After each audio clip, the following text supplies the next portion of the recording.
Bat and the Waiting Game. Chapter 15. Thor's Garden.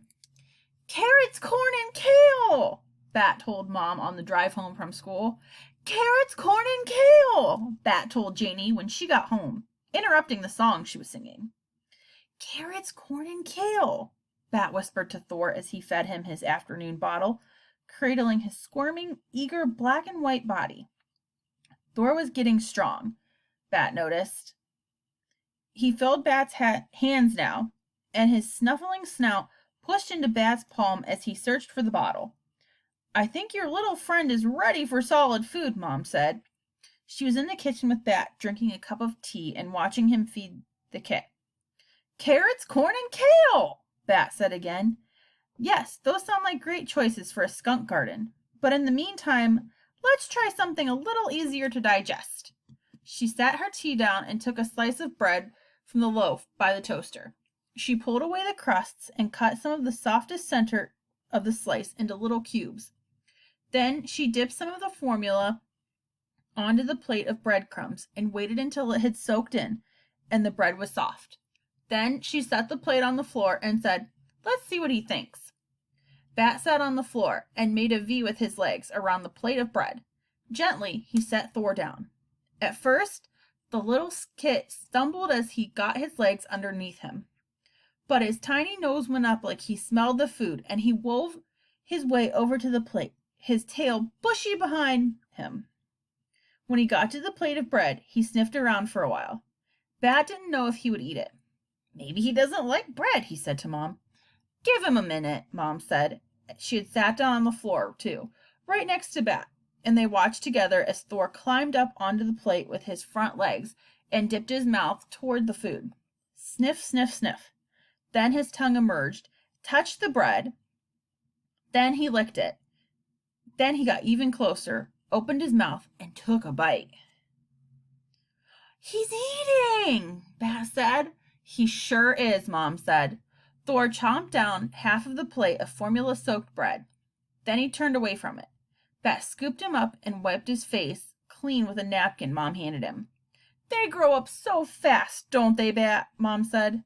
Bat nodded. He was proud of Thor, but he knew that it meant that Thor was learning to eat on his own. It meant that he was one step closer to being able to return to the wild, one step closer to not needing Bat anymore. I kind of wish he still needed to be bottle-fed, Bat said. Babies can't stay babies forever, Mom said. She stroked Bat's hair as he stroked Thor. Thursday afternoon, Bat and Tom and Israel took the big black truck to the nursery to get supplies for the skunk garden. Bat and Israel had written up a list of supplies, and Mom had checked it the night before. She crossed off shovel and hoe because she said they already had those things in the shed. That still left carrot seeds, corn seeds, kale seeds, and fertilizer. Not a very exciting list. When they'd found everything they needed, Tom drove them all the way back to Bat's house so that they could get to work. Bat had never been at his house without another member of his family being there, and he wished suddenly that Janie were home. Not because he wanted her to make him a sandwich, not because he needed anything from her, just because it would have been nice to have her there. He found the key just where Mom had promised to leave it, under the second biggest potted plant on the front porch, because the biggest one was too heavy to move, and used it to open the front door. Then, standing in the hallway with Tom and Israel, Bat suddenly felt shy. But Israel raced straight through the kitchen, down the steps, and into the backyard. Come on, Bat, let's garden. Half an hour later, the garden box was planted. Tom had found a couple pieces of wood and some old paint in the shed, and when Bat and Israel were done smoothing over the dirt, he said, What do you guys think of this? It was a signpost that read, Thor's Garden. It's perfect, said Bat. Tom hammered the sign into the dirt, and they all stood together admiring it. Now they just had to wait for the plants to grow. Chapter 16. Sleepover. Do you think there's time to bake cookies before they get here? Janie asked Mom. She'd been working all day on getting ready for her big slumber party. 3 friends from her school musical were going to arrive any minute, and Bat had been watching her flurry of preparation with curiosity and maybe just a touch of jealousy. You already made brownies and ordered pizza and had Mom take you to the store for 3 different kinds of juice, Bat said, thinking that with 3 different kinds of juice, Janie shouldn't be so selfish about not letting him even open one until the guests arrive. I know, Janie said, twirling her hair up into a bun, but I can't remember if Corina said she doesn't like brownies or cookies. I thought it was cookies she doesn't like, so I made brownies. But now I think I might be remembering wrong. I like brownies, Bat said, and I also like cookies. I know, Bat, Janie said, rolling her eyes. Bat hated when Janie rolled her eyes at him. It was rude. He was about to tell her so when the doorbell rang. They're here! Janie yelped, and she ran out of the kitchen. Soon the house was brimming with noise. Janie and her friends seemed to have forgotten the whole concept of inside voices. Bat peeked through the kitchen door. One of Janie's friends saw him and waved. Bat waved back, then headed down the hall towards his room. Janie, he heard a girl's voice. Didn't you tell my brother he is a... Janie, he heard a girl's voice asked. Didn't you tell me your brother is autistic? Uh-huh, said Janie. So is my cousin, the girl answered. Bat went into his room and closed the door firmly behind him, but he could still hear the girls, only slightly muffled. Bat sighed and flopped down on his beanbag. He wasn't sure what name to give the emotion he was feeling. His eyes darted around his room as he looked for something to do. Even his animal encyclopedia, which usually made him perfectly content, didn't seem appealing. And Thor must have been deep in his afternoon nap, because Bat couldn't hear him stirring in his enclosure. Now that Thor was less of a baby and more of a toddler, Bat liked to think of his enclosure as a playpen.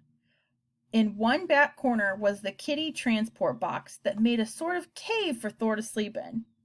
In the other back corner, newspapers acted as a bathroom for Kit, who was quickly learning the right place to go. Up toward the gate at the front was Thor's food dish, which Bat filled with 4 times a day, and a water dish, which he changed and refilled every morning and night. Hanging from the gate was Thor's sling, which he used to disappear into, but was getting a little too tight. Mom knocked on Bat's door. He knew it was her because she always knocked in a little pattern. Knock, knock, pause, knock. Come in, he said.